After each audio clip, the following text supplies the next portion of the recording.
The American embassy was ordering us all out, but they were also ordering us not to bring any Rwandans.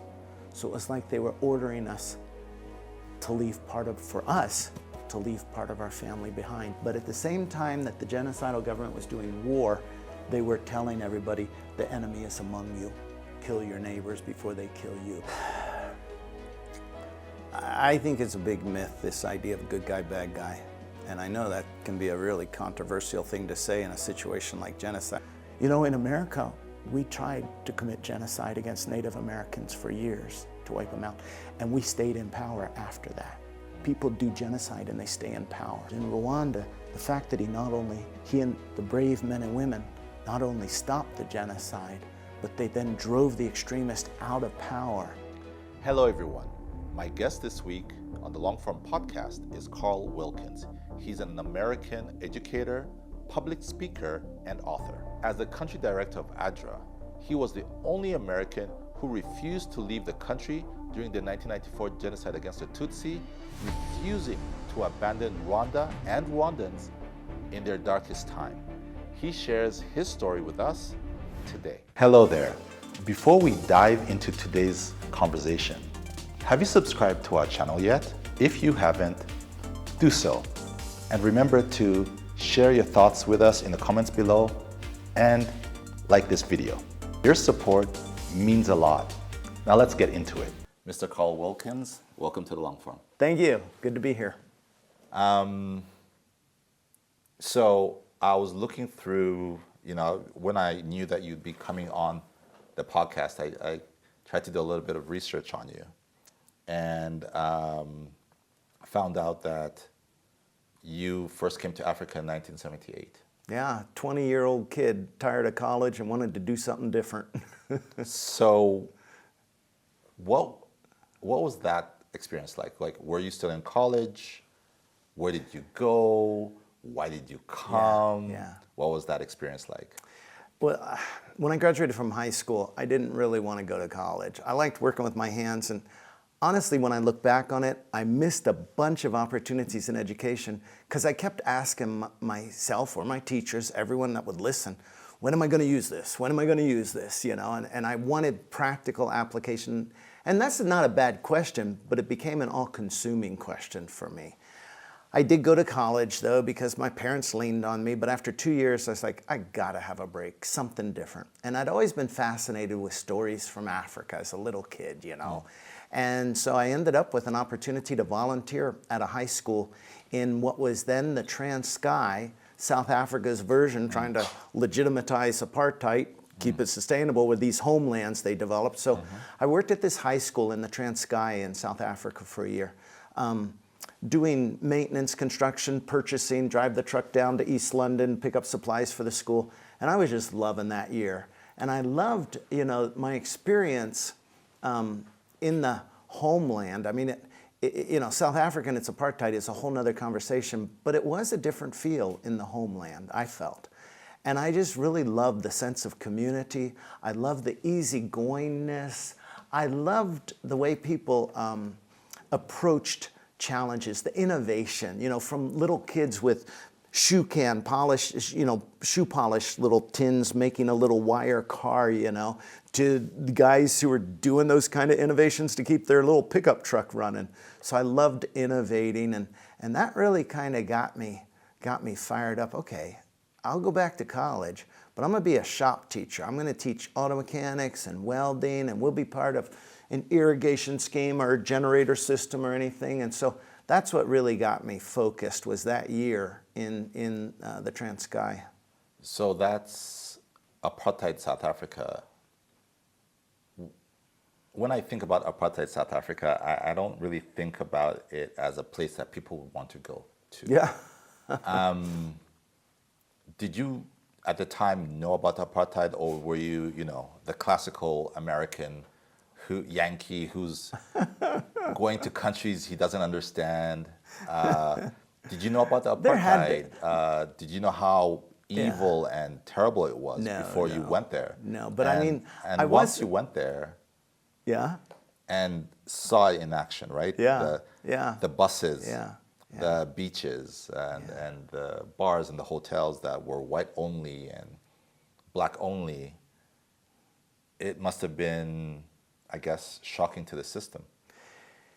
Yes, and okay, my first assignment was going to be in Lesotho, so not apartheid, surrounded by apartheid. But then that kind of fell through, and they reassigned me to the homeland, the Transkei. The Transkei had border posts. You had a passport for the Transkei. When I went in with my American passport from South Africa to the Transkei, they stamped my passport.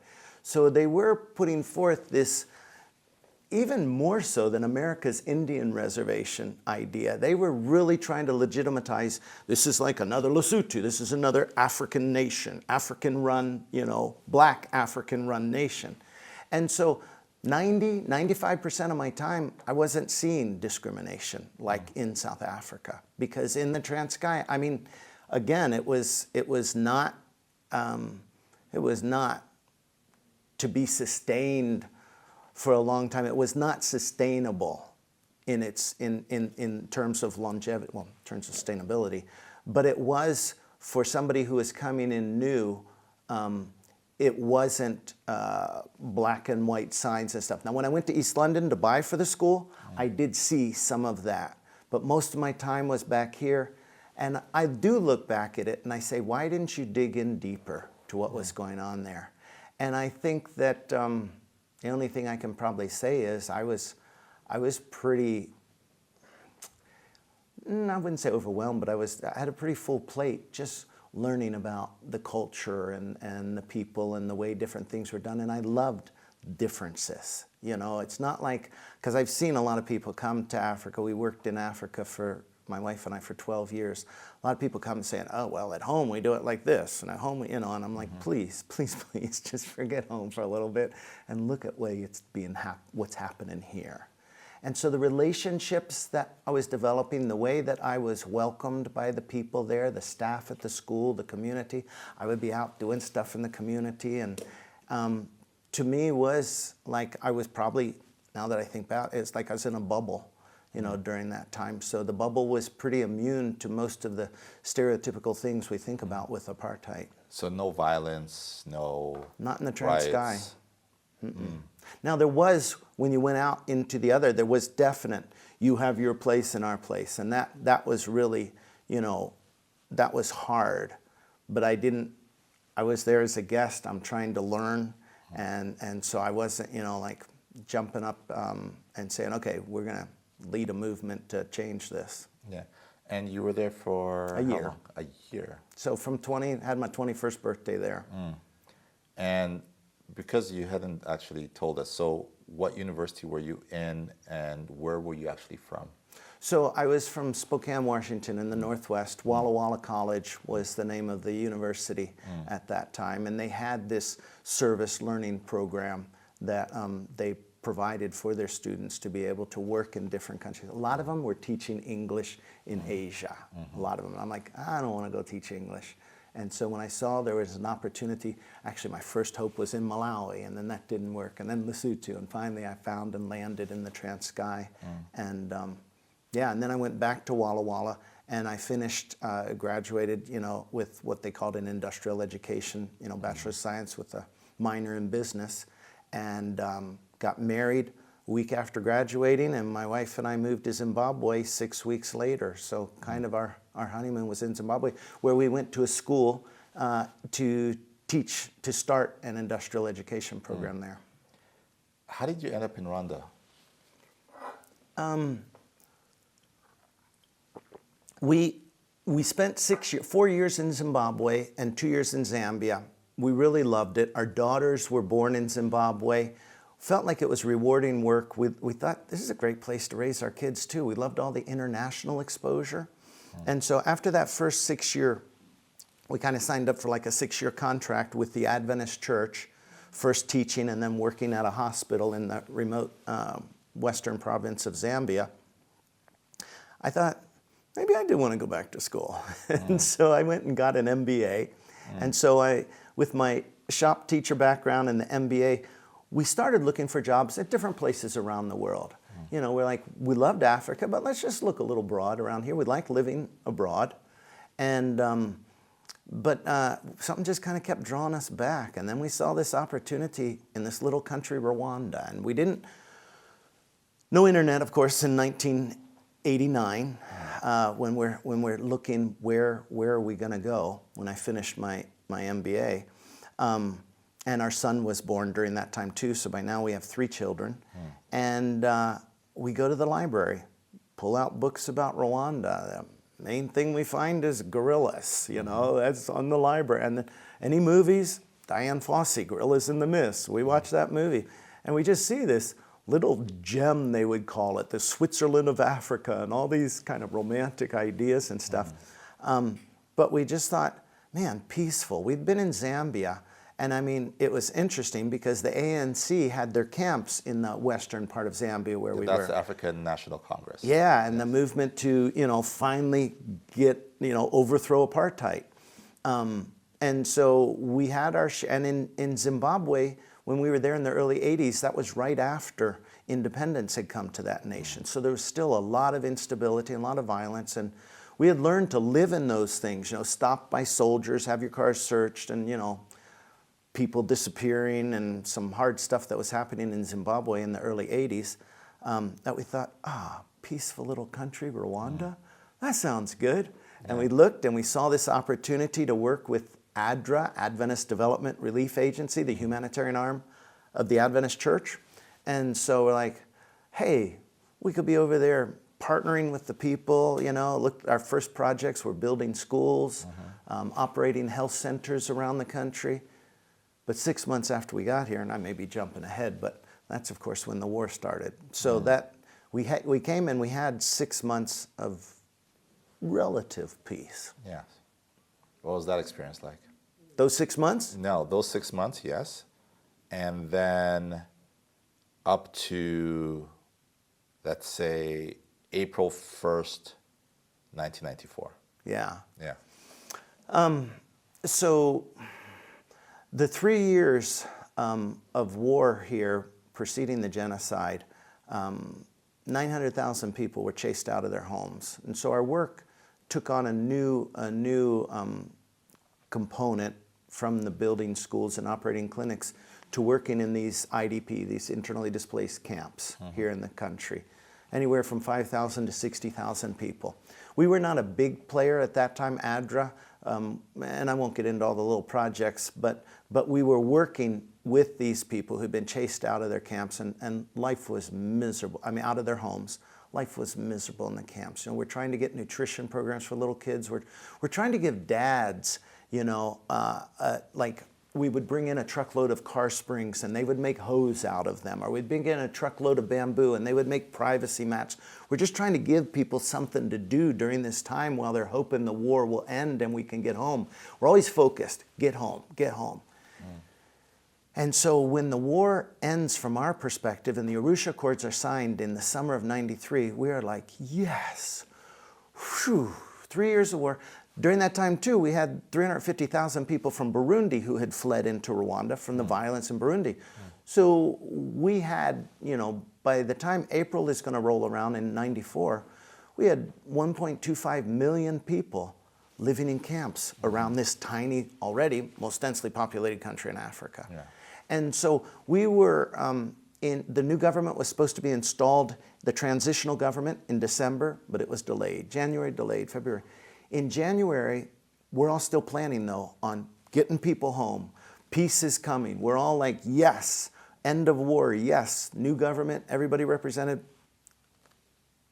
As I look back on it, it was obviously naive, but I think the human spirit sometimes is just, not real rational with hope.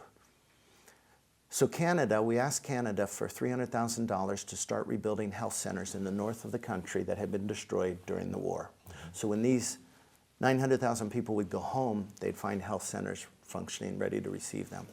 And so I started interacting with the RPF at Malindi in those months before April, because we're going to be rebuilding health centers, and that was part of the country they controlled.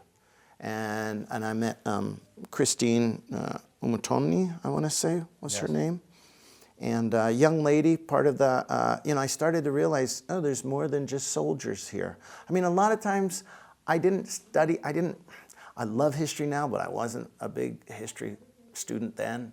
And I was pretty just a brick and build kind of guy. We're gonna build a school. We're gonna put a grinding mill in at this clinic so that we can attract moms to come get your grain ground here while you have a vaccination program, and so it's all these concrete things. Now I explain it like I used to believe that I was a big show me, seeing is believing person. After the genocide, I'm like, I think we more often see what we believe. We don't always believe what we see, which is why it's important to examine what we believe. But just to finish up that part there, I will work with different members of the RPF in this rebuilding process of the clinics in that part of the country.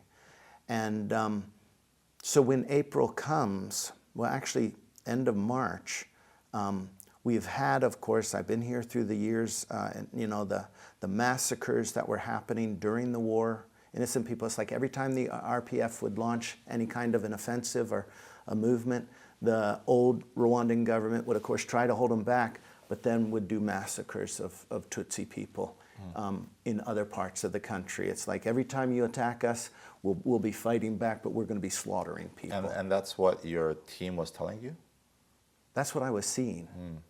We were out there building schools, and you have a church that is just overflowing with people. I'm like, what happened here, guys? No, they last week, a couple hundred people were killed, and everybody fled to the church for safety. And I would walk through the church grounds, and it had become a little mini refugee camp around that church. And so, but then things would kind of settle down a little bit, and we think, okay, we're going to have peace. We had all these signs that you look back at now that an apocalypse was coming, but we didn't really buy that at that time. And I was told, my organization, employing organization, said, you've got to learn French. All the government meetings will be in French.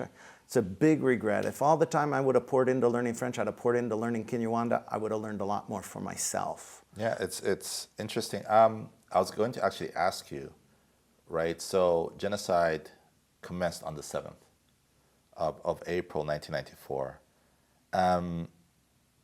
When we look back, as students of history, or even as some people who were there, Kinyarwanda speakers, French speakers, you read or you hear about what was being said on Radio de Mille Collines, what was being written in Kangura, kind of giving you an inkling of, oh, there's something that's being cooked here. You, as the country director of ADRA at the time, it seems to me as if you did not actually know or think that something as horrendous as the Tutsi genocide was about to happen. Even as you were going around the country and working with these different people, you just did not know. I would say that through those months of January, February, March, we definitely were sensing a growing tension in the country. There would be these killings of people in different communities around the country. Maybe it would be 100 or 50 or 200 people. We would hear about that. We would hear about some of the work of the Red Cross in these areas, talking with Red Cross colleagues. This is happening. We had, the Adventist Church has schools and health centers all over the country, and so we were traveling in the area near, I was going through the DMZ. That's a demilitarized zone. Yeah, when the RPF came and practically took Kigali, they were so close. Kigali was within, eyesight. And from what I've read, President Kagame said, yes, we could take it, but then what do we do next? And are we ready to rule? Are the people ready and stuff? And so they, with the meager equipment and resources that was at the disposal of the RPF, they agreed to pull back as long as that zone that they had taken wouldn't be reoccupied. So this DMZ was there, and the UN soldiers had arrived by now. Yeah, they were arriving. They were supposed to be 5,000. By then, they were up to 2,500. And so when March came and there would be the demonstrations in downtown Kigali, you would see black smoke rising from tires that were burning. You would have curfew. We had curfew before the genocide at 6 p.m. You have to be home. Nobody can be on the streets. And so we had all of these different things that were happening that were letting us know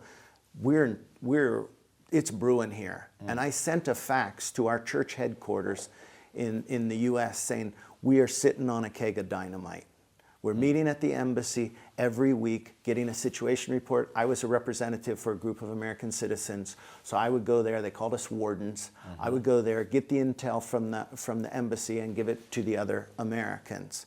And we had a meeting in March where I brought information back from the embassy, and I said, look, evacuation plans have been set up. Assembly points have been identified. If you live near the ambassador's home, near the international school, you're going to go there. Near the embassy, you're going to go there. So we were preparing, but we didn't know for what.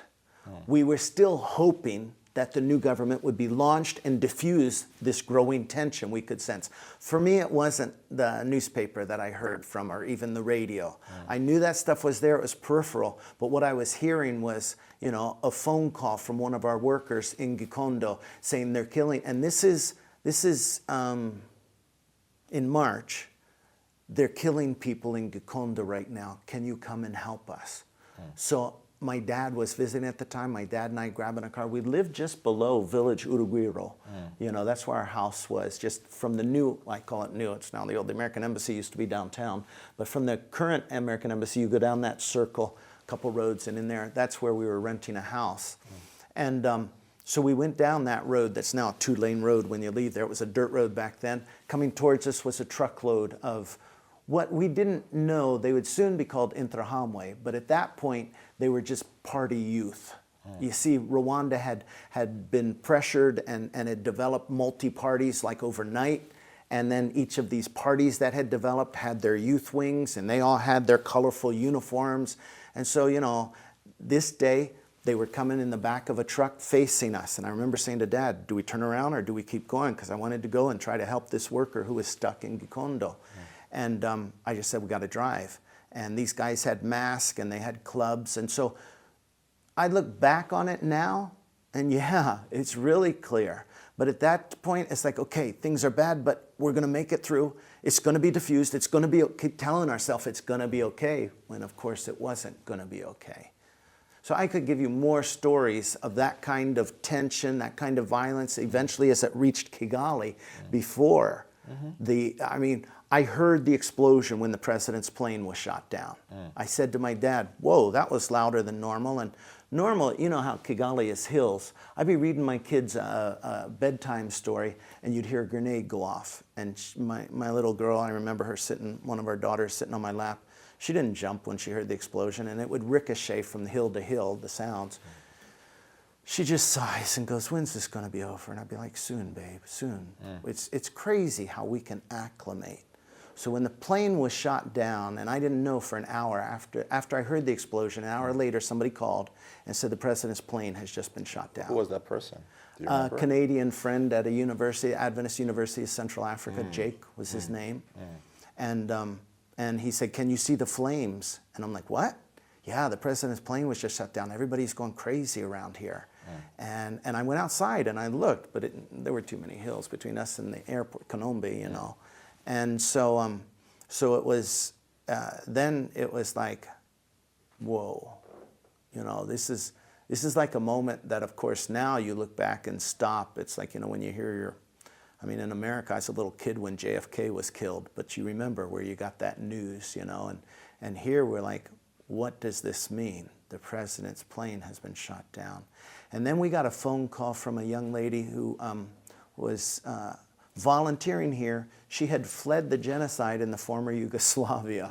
She'd come to Rwanda to volunteer. She had a lot of friends several friends among the Belgian UN peacekeepers that were supposed to. And as that word comes out of my mouth, I'm like, don't say peacekeepers, because they were not. They were observers. But they were fooling us all into thinking they were peacekeepers. But she had a lot of friends among the observers. And she called and she told my wife, I'm really scared. And we're just trying to figure out, what does this mean? What does it mean? And then we didn't have word Thursday about the prime minister being killed or about the 10 Belgian UN soldiers being killed.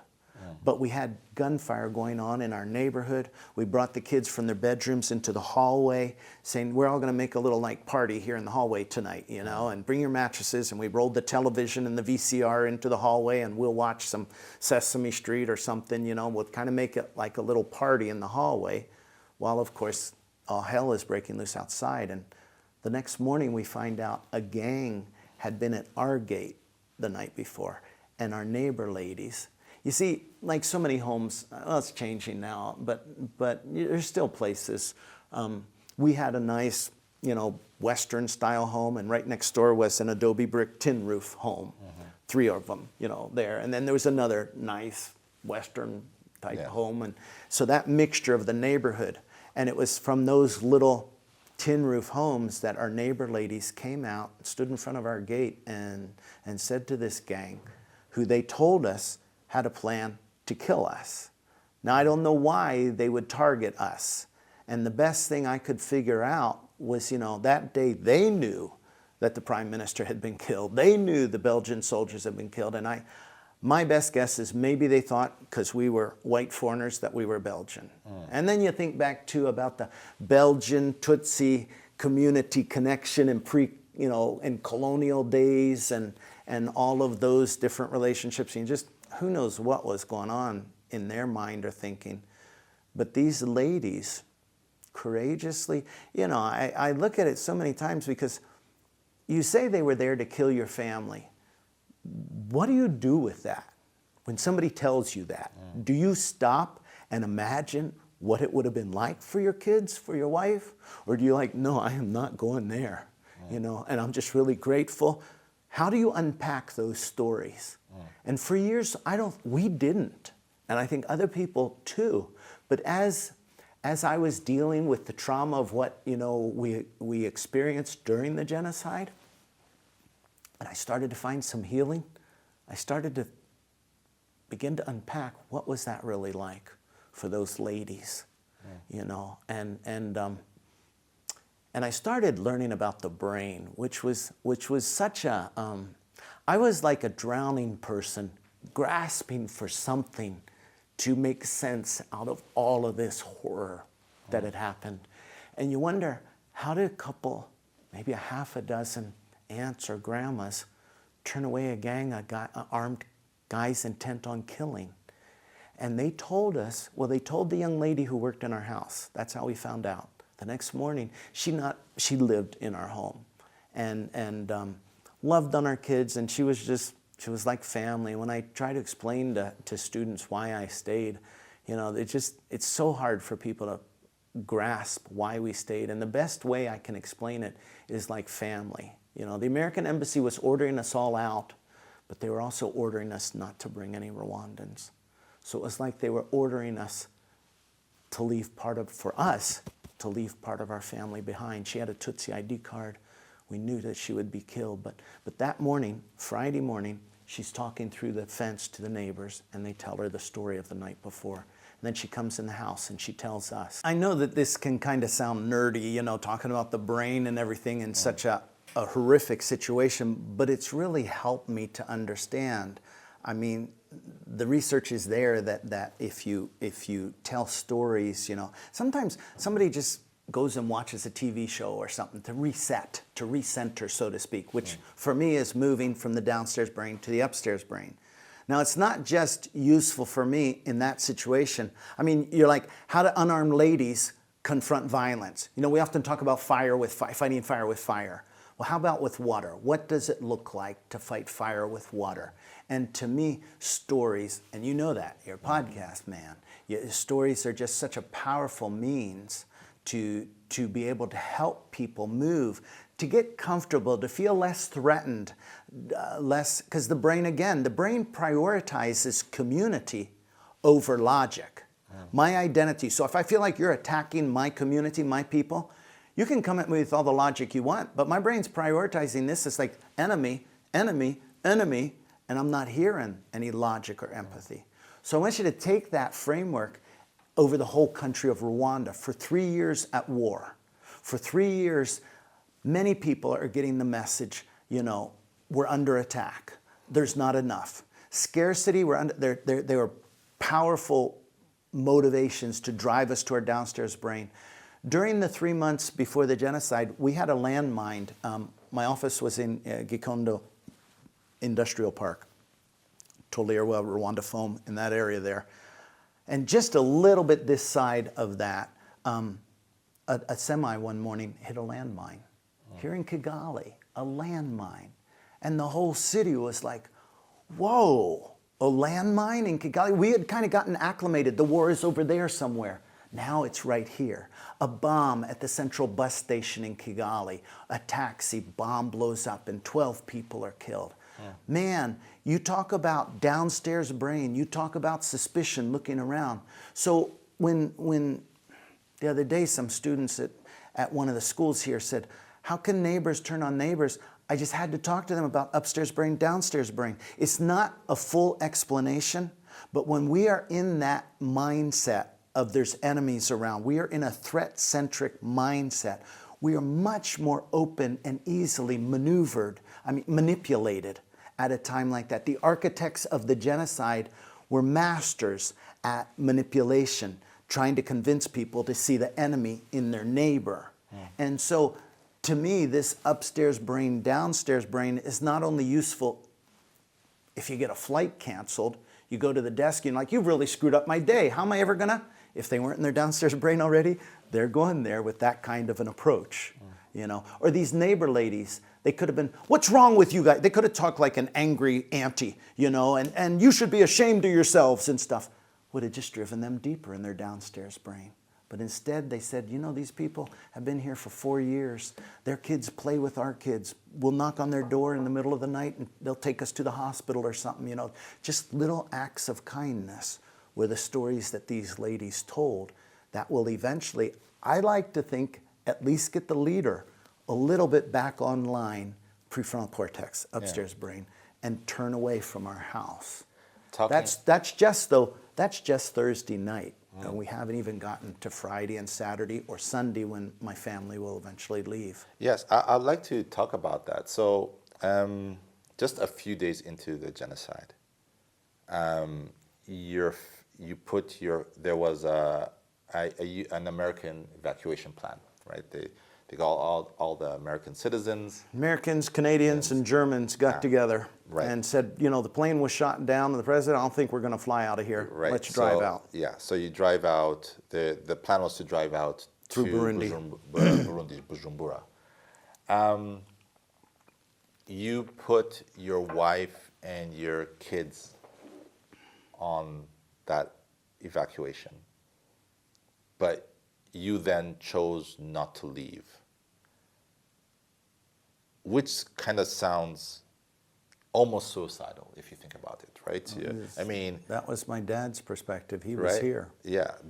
He was here. So my wife and I are in the bedroom talking and praying.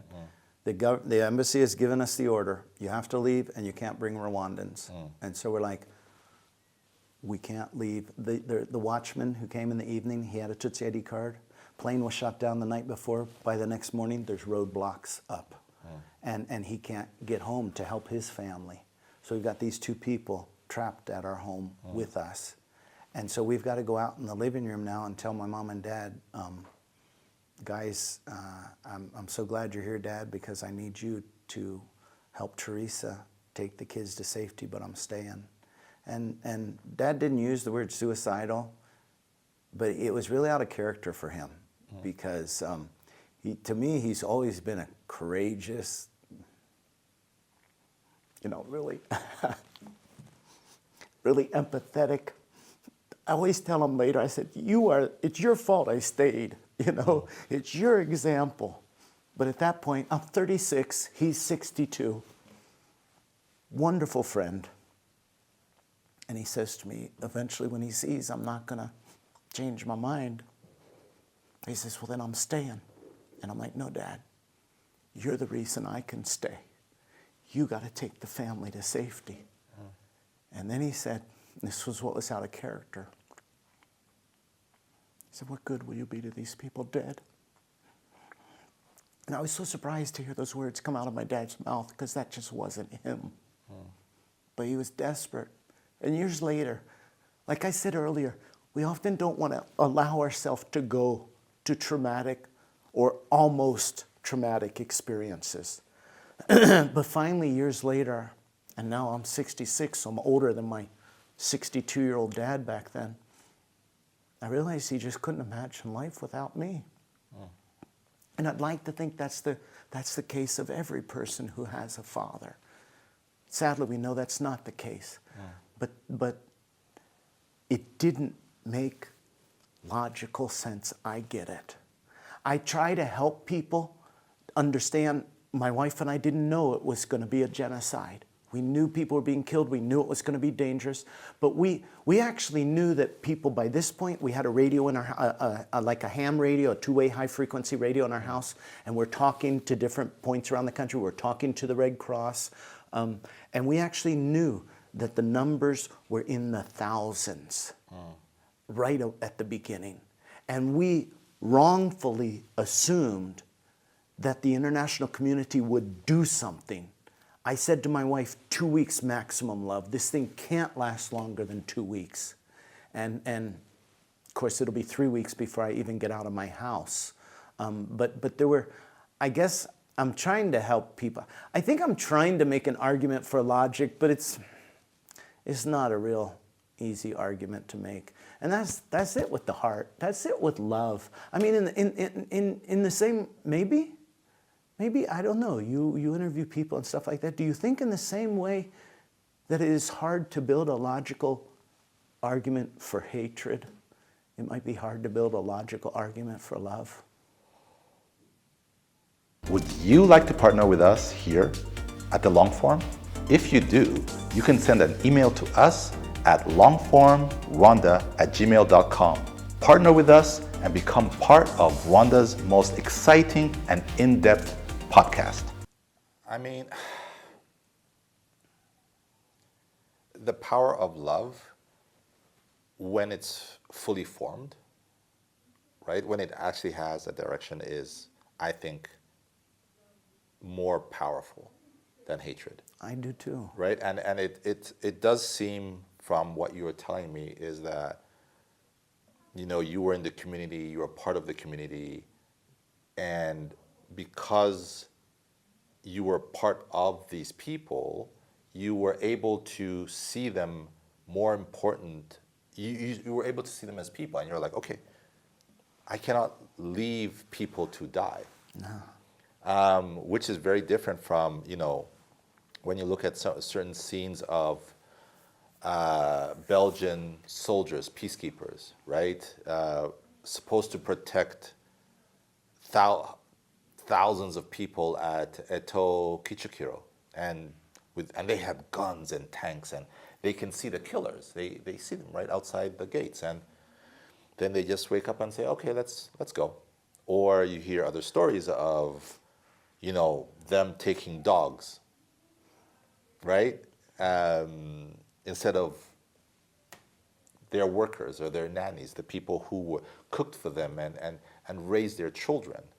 I think that you were able to tap into that place where these Rwandans, these black people, were human to you. And therefore, you had a human reaction to crisis, which is, if I can,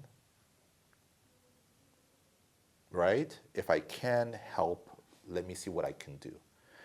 I also do think that maybe that ignorance that you had also maybe helped. Sure. Because maybe if you we'd have really known knew more the than a million depravity, people were about to be killed. right? Then maybe the idea of saying, maybe this is not the place I should be. And let's also be, I wanted to ask you, you were American. You had an American passport, and there's certain privileges that come with that blue passport. Do you think that, one, that played some part in your saying, you know what, there's all this happening around me, but they would not dare kill an American? Was that part of your thinking at the time? Well, I like the fact that you used the word privilege, and I agree. The American passport definitely gives privilege. But I'll give you a privilege in maybe a little different angle. So by the time, April 1994 rolled around, I'd been in Africa for 11 years, my wife for 10 years, and we were always given kind hospitality, just welcomed with open arms in every Zimbabwe, Zambia, Rwanda, no exception. There was just a hospitality, a warmth, a privilege that was given to foreigners that often did make me uncomfortable. We show up at a church a little bit later, they clear the front row for us. And we're like, no, we're fine in the back. And I realized later, it's like, you don't want to accept our hospitality? And I'm like, well, of course we do. And so we'll sit down and feel very uncomfortable, but okay, we'll sit on the front row. And so when this came, I didn't feel bulletproof by any sense of any sense of that word, but I was aware of the privilege. And that's what I was hoping, that the privilege might, because of years and generations of that kind of kindness and hospitality towards foreigners, maybe I could leverage that to at least have them pause for a moment before they would come into our home and kill these people in my home. And so there was definitely, yes, a sense of awareness that you were given, you have been for years. Now, somebody who's studying it just kind of fact kind of thing and looking at the books, they'll say, well, what do you mean? They killed these 10 white Belgian soldiers. Yeah, they did. And there's always going to be exceptions to things. And that was a strategic part of the genocide plan. Target them. It was, lately, you see, each time I'm telling these stories, and I've been telling them for 20 years, and I don't want to just hit the play button. I want to think back through and look at it from another angle and another angle, and as I get older and stuff, and I realized some years ago, I was so angry at organized religion for what I perceive as its failure in Rwanda, and I started looking. It was years before I started trying to look at this from the perspective of the architects of the genocide. And I realized as I started looking, this was pretty obvious to everyone without even looking necessarily specifically from their viewpoint. The UN is a problem. We got to get rid of the UN to do genocide here. Get rid of the UN, you'll get rid of the foreigners. That's another problem. We got to get rid of the foreigners, those eyes, the international community. But it seemed to me like a bigger threat to genocide than 2,500 UN, or I don't know how many thousand foreigners, would be that 80% of the people were going to church every weekend. Wouldn't that, you think, be an obstacle to genocide? But from what I saw and what I've tried to piece together in years since, the planners of the genocide, okay, initially, we can use the UN, and we'll use them to draw people out. And then when they eventually leave, we get rid of them. We won't be hunting in the ceilings or in the banana, crops to find people. So they will use the false sense of security that the UN provided. But then it's like, we're done, out of here, get rid of the foreigners. But the organized religion, they're like, now this we can use. We can use the infrastructure, we can use the buildings, we can use the hierarchy structure, we can use the personnel. It's horrific. And so I was angry for years, and I'm still working through it, that anger towards organized religion. But what got me off on that? See, I get off on these stories and then I lose my train of thought. No, I'll actually... So you were in your house for what, 3 weeks? Yeah, before I finally... before the government actually... So Tharsis Renzaho is the colonel in the Rwandan military who's put in charge of Kigali. And so he'll be like the prefect back in those days. And he'll make an announcement on the radio after 3 weeks. Okay, because they realize they've kept people prisoner in their homes for 3 weeks. And the only ones... What are you eating? What are you, Yeah. what are you surviving on? Fortunately, we'd bought a 25-pound bag of oats at the market just before this happened. Each of these have so many different stories with them. We had 1.25 million displaced people, refugees or displaced people in the country. So Kigali was the stockpile for the food for feeding all those people. All the foreign care, World Food Program, they all leave. The food is here in Kigali. Interestingly enough, a lot of it is stockpiled down in the Gikondo Industrial Park and that area, which actually becomes kind of a no man's land between the fighting. Because as soon as the genocide starts, the RPF pick up their guns again and they work to eventually end the genocide. So I always try to explain to students the architects of the genocide were trying to put forth the message, this is just a war, which is the beginning, early stages of denial, and that was happening in the middle of the genocide, at the beginning of the genocide. This is just a war, this is war. And in one way it was. The RPF was launching mortars and military from the other side. The road that goes from now the convention center down to the American Embassy was like the dividing line. So on the downtown side was all the coup government, the genocidal government. And on the other side, the RPF pretty quickly took the area around Amahoro and eventually Kanombe, the airport area and stuff. So our house, we literally had mortars going over our house so regularly.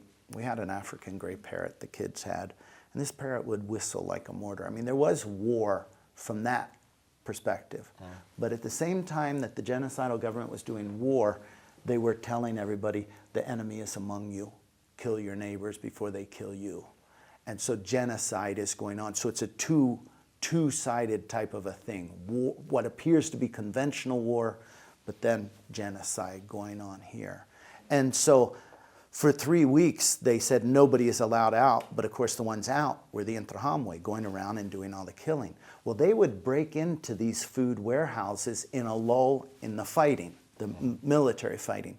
And they would bring bags, and we would buy a bag of lentils from an Interahamwe guy, so we would have something to eat. Those mostly lentils and other grains. So wait, because it seems like you had 2 Tutsis in your house, plus yourself. And a pastor and his wife who had Hutu ID cards.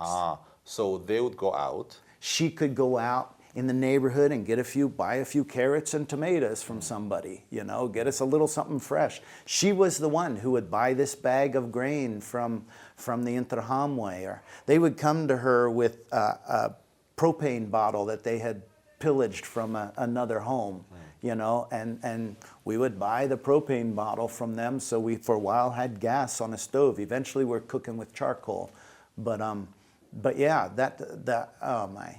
I always loved to pop pictures up on the screen of the main people that I worked with during this time. And the pastor and his wife, she was like when they would come to the gate other times, I told you about that first Thursday night, they came other times. She was the one who would go down to the gate and again, diffuse the situation, talk to them like a auntie, like a mother. He was like, when I didn't know what to do, he's the one who I would go to. He's like this deep well of wisdom. When Renzaho announced on the radio after 3 weeks that, okay, if you have a legitimate reason to be out of your house, come to the prefecture and get a laissez-passer, a travel permit. And so, I said to the pastor that morning, that after we heard that announcement, I said, I'm so glad we're all still alive here in the house, but there's got to be more. We got to be able to do more. What else can we do? And he says, well, Carl, you won't be able to do anything out there unless you've built a relationship with the people in power. Which I always kind of jokingly say it's kind of really bizarre pastoral advice, but it's not. It's very wise advice. And it's not like you were collaborating with the enemy. Every day I knew and wanted these people had to be brought to justice, but that wasn't the deal. That wasn't going to happen that day. And what would happen that day if I didn't form relationships with them is I wouldn't get through the roadblocks. I couldn't bring water to the orphanage. That's what we'll begin doing. I'll work with my Rwandan colleagues to bring water and food and medicine. The Red Cross quit sending out their vehicles and their personnel because they were being killed. That Red Cross that they wore, the vest, meant nothing. So many Red Cross people were being killed during the, because anybody who's helping a Tutsi person, and I go back and forth because I try not to say Tutsi person. I try to say person with a Tutsi ID card because we know how much intermarriage there was, and your ID card is going to be what your dad's ID card is, and so it is a false construction in many ways. Not that there's not historical background to it, but so anyway, you're helping anybody with a Tutsi ID card, and you're labeled the enemy. And so the Red Cross says, okay, we can't go trying to help, but we'll stay here. They had a field hospital. I don't know if you know the old, I don't even know what it is these days, the old French school that was down there there was a sport club down there. It's still there. And just up from that was another school that the Red Cross built a field hospital in. So we could bring medicine. That's Lycée de Kigali. It's now called Lycée de Kigali. Yeah. And it was right next door to the ICRC headquarters. Yeah. So their property adjoined. So it made a lot of sense that the Red Cross already had this building and their infrastructure, and then they just kind of took over that neighboring property to become a field hospital, so to speak. And so we would take medicine, because when we went, the biggest orphanage, Gasimba Memorial, Nyamirambo, Nyakubanda, that area over there, the kids were dying in there from diarrhea. So just bringing medicine was another part of. I'd like to. I'm curious about those experiences with some of these people that were leaders at the time, and we now call them génocidaires. So 3 weeks in, they say you can leave your homes. If you want to move around, you need to go and get a laissez-passer of some sort from the district, I guess it was province level. Right. Well, Kigali City has been a province, so it's like the city hall, the mayor. I'd like to, there are a couple of questions, right? One, did the Interahamwe know, your local area in Interahamwe, did they know that there was this American still here? Number two, at the government level, because one of their plans, I think, was to get as many foreign eyes outside the country. They did not want journalists here. They did not want missionaries. There were certain plans to terrorize all the foreigners to get them out. Sure. So that no one could bear witness. Did the government know that you were here before you appeared all of a sudden at City Hall? And then number three, I'd like to ask is, you eventually leave your home on the advice of your pastor colleague, and you go to meet these people. What was that like? So, first question, they knew I was here. Okay. We had, I don't know what was their equivalent of the secret kind of police or whatever, one morning down at our gate, and finally, the pastor's wife says, there's these men down and they want to talk to you. And they say, you're the director of ADRA, right? And I said, yeah. They said, we've got some questions. We found boxes in your warehouses that were labeled biscuits, but they were full of knives. What's going on? And I'm like, oh my goodness. We had kitchen kits, is what they called them, for the Burundian refugees. And we would go down and distribute these kitchen kits to the people, but we said, there's so much violence and everything right now, we're not going to give them these long, sharp knives that were part of the kit that was imported for that. And we were distributing biscuits at the same time that day. So the empty biscuit boxes, we put the knives in there, bring them back to Kigali, figure out a way to dispose of them in Kigali.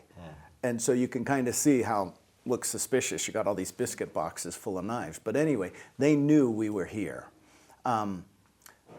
First time going to see them, really important. I almost never left the house on my own. I would have the pastor in the car with me, and that only happened a couple times at the beginning because the Interahamwe came to our house initially one time when he and I were gone, and the pastor's wife was basically there with the two people who had Tutsi ID cards. And she was like, when we got back from that, she's like, you two are never going out together again. One of you is going to stay here with me the whole time, because she was like, we nearly lost it. And so then it became my other ADRA, two particular ADRA colleagues who would come to my house and we would travel out together. These were men who had Hutu ID cards. Interestingly, not surprisingly, their wives had Tutsi ID cards. And so whenever I traveled around the city, I always had a Rwandan colleague. Or there was an orphanage a couple houses down the road from us. The guy who was the watchman there, it was a Belgian Rwandan couple who had run that orphanage. They left. Now, I know earlier you mentioned, the UN soldiers said, well, let's just leave. I know nothing was simple about any of those decisions to leave. I know of one Canadian UN soldier who he did stay, but he eventually took his life because this sense of guilt and the humanity and what was going on. So I don't want to defend, and nor do I want to try to think I know what all was going on in the minds of the people who were leaving. But I was angry when I found that this Belgian Rwandan couple had left these 30 kids, 5 and under. And fortunately, the night watchman, Harry, stepped up and shepherded those kids safe. All but one of them survived the genocide, thanks to Harry and a group of moms who were working with him. Harry would travel with me. So anyway, the first time I go into Rwanda, into Renzaho's office, I'm with one of my ADRA colleagues and the pastor. It was right at the beginning, and so it was one of the first couple trips that we did together, and then we never traveled together again after that. And my Rwandan colleague was former Rwanda military, my ADRA colleague, former military. And so he was well informed of different things, but he had left the military before the genocide and was working with us. He was a welder. And Renzaho came in the office, shaking hands of everybody in the room, just like is Rwandan practice. And then he came to me, and I introduced myself and said, I'd like to talk with you. And he said, okay, we'll get to that. And everything was just so mundane. Yeah, it's just like surreal. It's like this is just another day at the office. But I would eventually begin to build a relationship with this man, and he would be incredibly valuable to being able. I mean, number one, I couldn't have moved through the city. The roadblocks. When I first left my house to go meet him, like 300 meters down the road, the guy who used to be, he was a tailor. Every morning when I went to work, we just had a kind of waving relationship. Unfortunately, I'm too busy, I think, to build enough relationship. If it wasn't for our kids building relationships in the neighborhood, I don't know where we would have been, to be honest. But this guy, I would wave to him every morning going to work, and he's there at his foot-powered sewing machine, and he'd wave back. Well, now the first time I go out to leave, he's at a roadblock with a machine gun. And he wasn't hassling me because we at least had a waving relationship. But I get to the intersection there that's coming down from now the embassy. You got a roadblock to get into the intersection. You got a roadblock to get out to any other one. So you got to go through 2 roadblocks to get through that one. Hassling at the first roadblock. We need a laissez-passer. When you're leaving my house, you had to go through a roadblock to get into the first intersection to get out. They're hassling me at all of these roadblocks, saying, where's your laissez-passer? And I'm like, I'm going to get it. Well, I'm sorry, we can't let you through without it. I sat for a half hour at that one roadblock just trying to talk to the guys, because there's a whole thing of obedience to authority. And we hear that in theory, but in practice, it's like, it's not logic. It's like, these are our orders, and we're not going to be the one that's going to, let you through. And then a soldier comes walking along. And the pastor and I are in the car, and Dawson, my ADRA colleague, former soldier, 3 of us are in the car. And we motion and try to engage the soldier. And he's like, I don't want anything with your mess, just leave me alone. But the pastor and my colleague pressed on him enough that finally he said, okay, we'll give you a ride to wherever you want to go. Just help us get to the prefecture office. So the soldier will finally get in the car, and they all agree if the soldier's in the car. So I'll go and I'll have that first meeting with Renzaho. I'll say, you said on the radio that all the aid organizations were gone. Well, I'm still here with ADRA. I don't have much, but how can I help? And so I am in a way ignoring the fact that a genocide is happening, and I'm simply trying to talk as a humanitarian because I'm going to have this tightrope to walk. I am trying not to be labeled as someone who is just trying to help the Tutsi community. I'm trying to be seen as a humanitarian. And so we'll all play those kind of games through this time, and he will give me a travel permit. He'll say, here's my social affairs man. There's an orphanage that could really use your help in Nyamirambo. And oh my goodness, there's all kinds of stories to begin to unpack from that collaboration that starts that day. I'd like to actually talk about this collaboration. You were able to save hundreds of Tutsis, if not thousands, simply from receiving help from well-known genocidaires such as the Prime Minister Jean Kambanda, as well as Colonel Renzaho, who was the prefect of Kigali at the time, right? Mm-hmm. They were helping you save Tutsis, while on the other hand, on the other side, they were masterminding, orchestrating and planning and implementing a genocide that kills over 1 million people. Yeah. Why do you think that these men were, on one hand, during the day, during their mundane office hours, giving you permits that would help you, for example, save the orphans at Gisimba orphanage, and then on the other side, having meetings with Interahamwe and causing so much death? Like, what do you think was that contradiction? What led to that? I think it's a big myth, this idea of good guy, bad guy. And I know that can be a really controversial thing to say in a situation like genocide, because it's like if ever there was a reason to call somebody a bad guy, it would be genocide. And I understand that, believe me, I do. Yet I have to hang on to the belief that the potential for good is in everybody. And people here in Rwanda can much more clearly explain or testify to those contradictions that you're talking about, because they know some were saved by people who were killing and then saving in their own home and that thing. So the question for me, and I mean, Kambanda, I'm not going to try to make an argument that there's some potential for good in him. I think it was a purely strategic decision he made on his part to keep those orphans alive, because Operation Turquoise was happening on the western side of the country. French soldiers had come with the pretense, the guise of humanitarian efforts, make safe havens, but in reality we know their mission was to sustain the genocidal government that was being eventually crushed by the Rwandan Patriotic Front.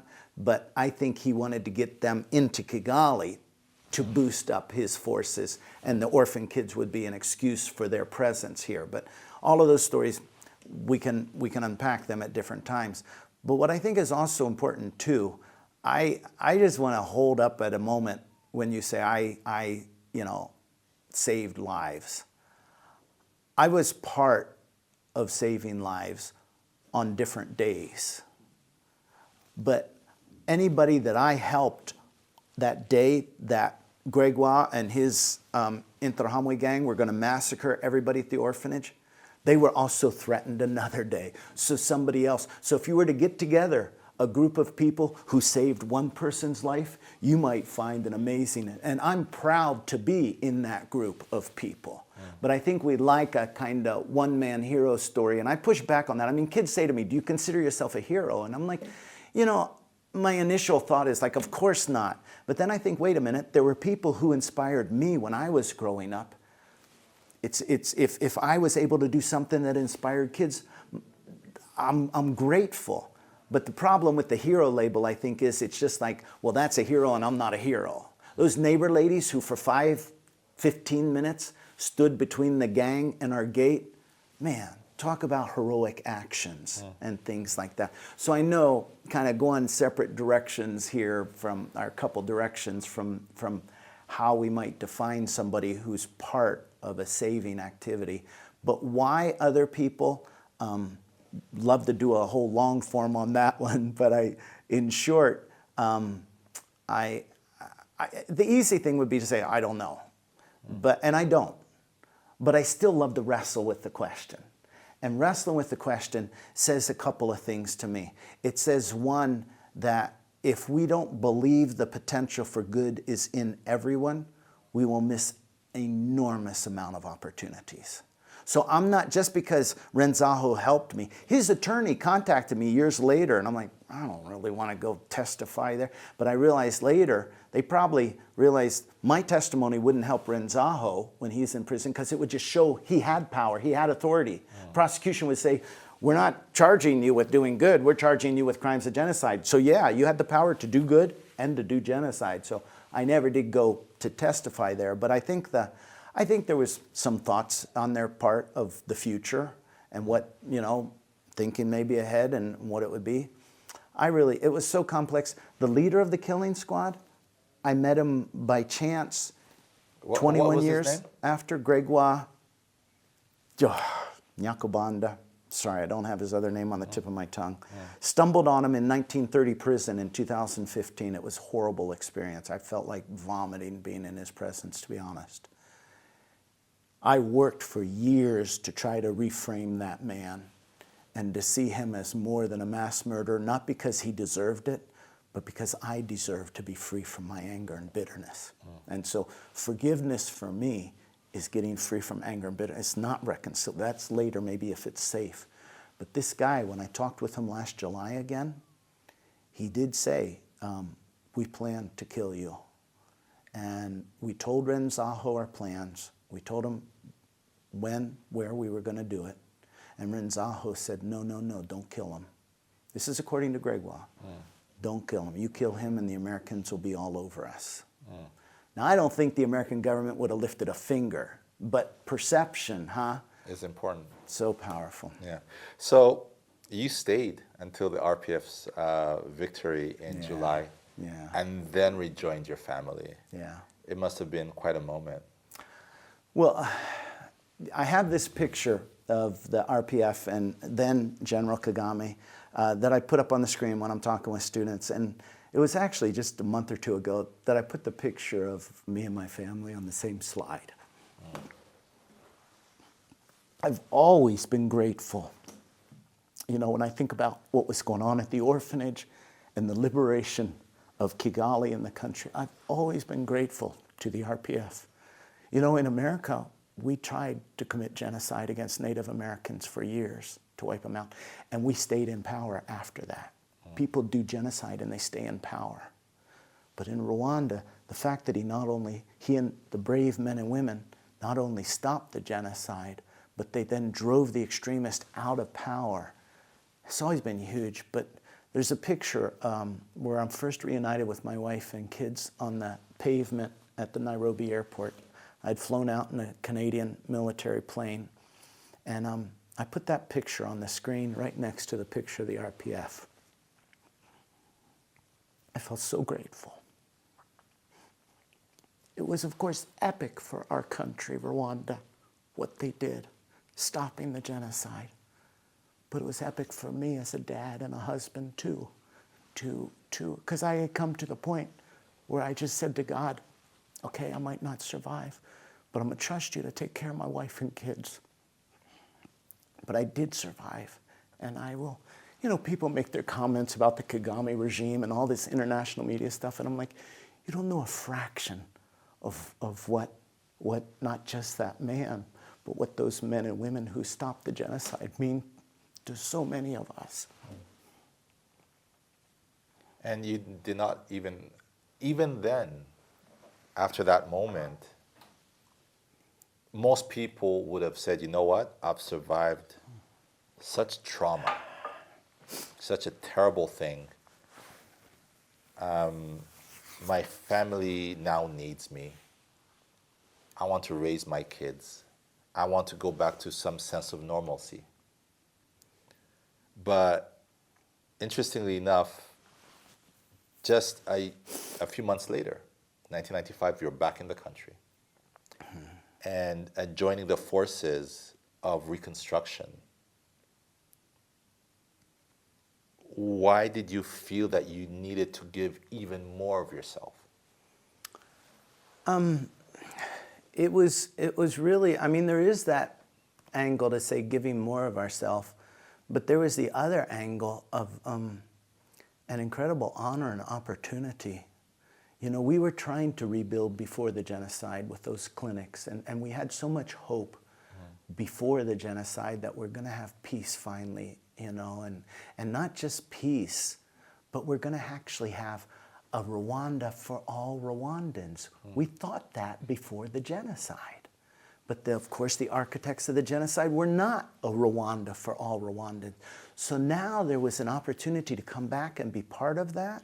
And honestly, yeah, there were people who were saying to me, no, don't take your family. What's wrong with you? You know, you are lucky you survived through that thing. Don't go back to that country, you know? And I'm like, it's not that country, you know? It's our home at that point. And it was wonderful for our kids to come back. Their last chapter wasn't evacuated in the face of a genocide. So their Rwanda story in their life is going to have another chapter after the genocide. Fortunately, they'll find most of their kids, most of their friends, their children, their playmates alive. My wife will come back and have another, you know, year and a half of good living here. I mean, it was hard, the rebuilding, and it was traumatic and stuff, but it was part of the healing. And I think, you know, I didn't know it at the time, but as I look back now, I'm like, man, good thing you made that decision, because that was really valuable. But it wasn't enough. I was back, and once again, I was doing things physically, which felt good, rebuilding and that. But all of the trauma and everything else, it would be years before I would finally go and see a counselor. And I mean, I'm sure, I mean, I've had my Rwandan friends here too. When they see me get emotional, I had one of my friends, he said, are you getting help? And I'm like, yeah, I am. But there's nothing wrong with tears, you know. What was wrong was when I was telling the stories and I had a knot in my stomach and I was reliving. And that can be another conversation, the difference between remembering and reliving. And for years, I relived and re-traumatized and maybe even impacted secondary trauma to my audience. But now I remember. Now it's like the 36-year-old Carl and the 66-year-old Carl can tell you the stories. Yeah. And the 66 keeps the 36 grounded in the present and not snatched back into the past. Last question. We're now here in Kigali, a beautiful, slightly rainy Kigali, kind of almost like the Kigali of then, in terms of the temperatures and the weather. But it's a very different Kigali. It's a Kigali that's comfortable with itself. It's a Kigali that is peaceful. We kind of almost take peace for granted. You were telling me off camera about how you were watching kids go to school in the rain. Yeah, walking to school in the rain this morning. And they're just chatting and just being kids, and it's just such a normal scene. 30 years, we are commemorating 30 years since. And as Rwandans, there's that story where you talk about unite, renew, rebuild. That's kind of what we take away from our experience and what we're trying to do. I'd like to ask you, when you look at the Rwanda that exists today, what lessons, because you talk to students, and you've been coming here, you've never stopped coming here since 1995, other than, as you said, during COVID. But that's a story for another day. What are the lessons that you try to impart to students when you're saying, that was Rwanda then, this is Rwanda now? What does this mean for the human condition? What do these students, many of them who will, inshallah, never have to go through genocide, what are the lessons that Rwanda's rebirth, rebuild, redevelopment, what are the lessons that Rwanda imparts to young people everywhere in the world?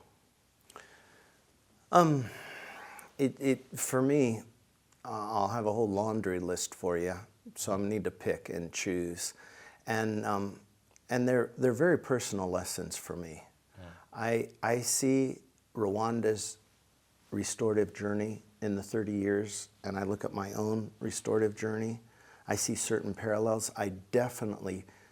There are things from this journey that have really informed and helped me in my journey in so many ways. So I'll pick on a couple of those. As I came back and I started bringing teachers back to Rwanda to see what's going on. I mean, yeah, Rwanda is amazing today. There's nothing short of amazing. And yet, like every story, it's like an onion and there's layers. And it's a journey. Everybody is on a healing journey of one sort or another. Different timelines, different progress and things like that. Some people are way out ahead in terms of reconciliation and living together, not just peacefully, but actually embracing new relationships with people who in some cases killed their family members. It's something that just blows our mind. We can't imagine. I just found out Rwanda a few months ago comes from the word Kwanda. This idea of expand and grow and connect are the way I understand. I'm still getting translations of it. But it really does blow your mind when you think, how can somebody do that? And for many people, that is still a massive challenge. And yet, there are those who are showing us it can be done. And here's how we have done it. And I'd love to get into the brain and rewiring, neuroplasticity, and how we really can rewire our brain to heal, to see ourselves differently, to see the others differently. Rwanda, through Gacaca and the community courts, gave people a chance to learn the truth. And the truth is so, so important. So when we talk about healing, you can't just go for healing without acceptance. You can't have acceptance without knowing the truth. I can't say you can't, but it's difficult to have acceptance without knowing the truth. So for me, let me just kind of try to be a little more brief here.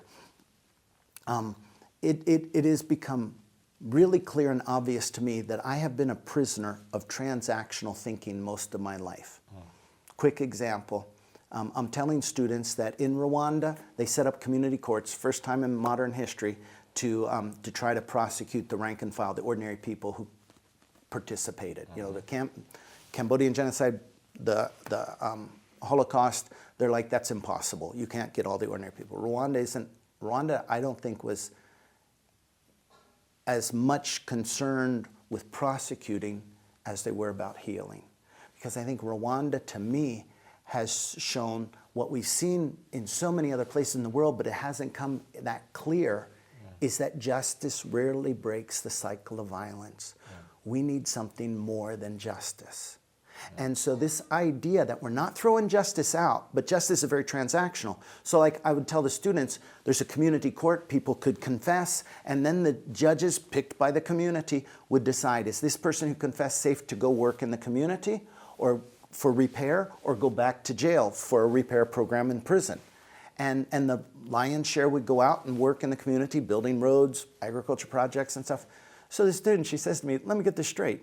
People in Rwanda who did genocide get community service? That's like a slap on the wrist. And I'm like, boy, do I hear you. That is not fair, huh? So let's look at these two, have side by side, punitive justice and restorative justice. Very transactional. If I use my transactional thinking, fair, that does not work over here in restorative. This is not fair. The people who are given a second chance, I don't think necessarily, it's not up to me to judge, deserve it. I mean, part of me when I say that, I'm like, yeah, everybody deserves second chance. Yeah, but genocide? So fair is not going to be a helpful lens as I look at this broken relationship.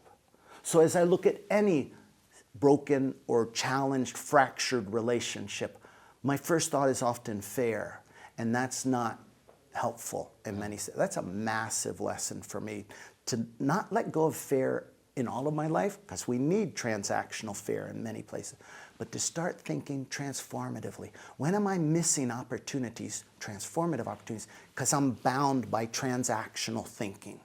And some nuts and bolts to that shift from a primarily punitive way of looking at things to a restorative way is what I saw again and again here in Rwanda. We can't focus primarily on what we lost. We're not trying to forget it. We want to honor those we lost, but we've got to also focus on what do we have. And that focusing on what we have, young people in school who have no family come graduation time, they made their own family from their classmates. All of these different examples you can find around homegrown solutions, you can find around Rwanda. Those are, to me, some of the key strategies and components to, for me, the bigger umbrella picture, which is moving from a punitive transactional mindset in some of the most important factors in life to a restorative, believing people can change, believing people can heal. And I know we don't have time to get into neuroplasticity, but if any of the listeners were to check out, Fire to Rewire, how we can rewire our brain, because I'm looking for a framework. Don't just tell me somebody changes. I want to know how. What are the strategies? For me, the last one I would give you on my lessons from Rwanda for me would be just this strategy of looking for the good and the beautiful. Because the trauma and the horror has come close to destroying me, and I know for many other people. And looking for the good and the beautiful is not ignoring the harm and the loss and the trauma, but it's better equipping me to learn and to seek healing from a perspective of not anger and bitterness, which has its time and has its place. And sometimes I went for years without expressing my anger. When I met the guy in prison, why I felt like vomiting, I didn't know I had so much anger inside of me. But when I nourish myself with finding the good in others and in myself, I'm in a whole lot better position to begin then to look at this anger or to look at this loss within me. We often look at the crime and the social emotional damage as one. And the only response to that is anger. But if we can have the opportunity, and I think Rwanda has done an amazing job of providing safety and security and locations, opportunity to unpack that, letting go of my anger towards a killer, a leader of a killing squad, is not the same as forgiving him for the people he killed. So I know I'm not going to be able to do in a couple minutes that one, but those are all. I guess the other one is just, you don't stop. You just keep going. And often it's for our kids. Yeah. Carl. Sanny, thank you. That was amazing. Well, thank you so for much. the opportunity. I hope we get to talk again sometime. Absolutely. Next time you're in the country, just give me a buzz, and I'll be more than happy to have a chat with you both on and off camera. Thank you. I look forward to it. If I ever start a podcast, I'm gonna be knocking on your door. We try what we can. Thank you. Thank you so much. Appreciate it. If you enjoyed the conversation today, share your thoughts with us on our social media platforms. You can find us on Twitter, Instagram, and TikTok.